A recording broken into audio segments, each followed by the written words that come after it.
certainly ratchets up here with Pac-10. Well, you've been through it before. Let's talk about is there a change from non-conference to Pac-10 to where every week it's a big difference? Well, the biggest challenge that we've had to face is, we start the first of the season, we didn't want to be complacent with what we accomplished last year. And that's the same thing week to week. We have a great game, we have a great performance. We have to make sure that we don't get complacent with what we've done, and we make sure that every week's practice is better than the last. And so we got to come out this week knowing that it's Pac-10, it's time to step it up, practice harder than we ever have, and just make sure that we're prepared. How about for you guys, though, the defense? I mean, it's been almost 50 years, more than 50 years since the Bees pitched 2 shutouts in 1 year. You're 3 games in.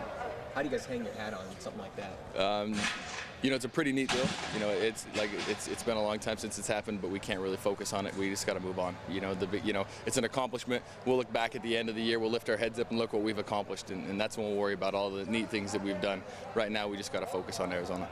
You're normally sweating at the end of practices, but today maybe a little bit different. What was it like out there, going full speed and conditions that you might be facing this week? As long as there's no humidity, I'm doing great.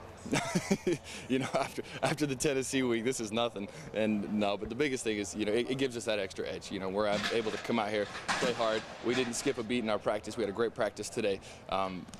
But we have the extra, pressure against us, which is just going to help us be that much better for Saturday.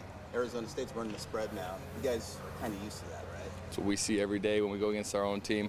It doesn't mean we're going to be, 100% ready for it right now. We've got, these couple practices we got to, see it, go against our scouts, make sure we make those correct adjustments that we need to get ready. Coaches tell you it was going to be hot in here today, or was that a surprise? Well, we all anticipated it. We weren't told. Normally he does let us know, like the Tennessee week, he told us he's cranking up the heat, the humidity. He says it's going to be a hot game this week, but he didn't say anything else, and then we all come running out here, and we figured that was going to be the case. I don't know if people were hoping that it didn't happen, but it's just going to help us out. It's just going to give us that much more of an edge. Have you had a chance to look at Arizona State's offense much? They got a big, tall quarterback.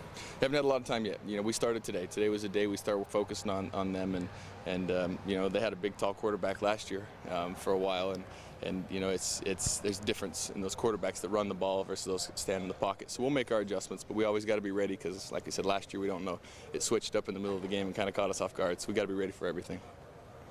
You guys have to be ready to be the hunted too in the Pac-10, right? I guess you could say that, like I said earlier, the biggest thing we want to do is make sure that each week is better than the last. That doesn't matter what kind of target we have on our back. We're still going to come out and just make sure that we're getting better each week, and that's all that we can do from our standpoint to help us, perform on Saturdays.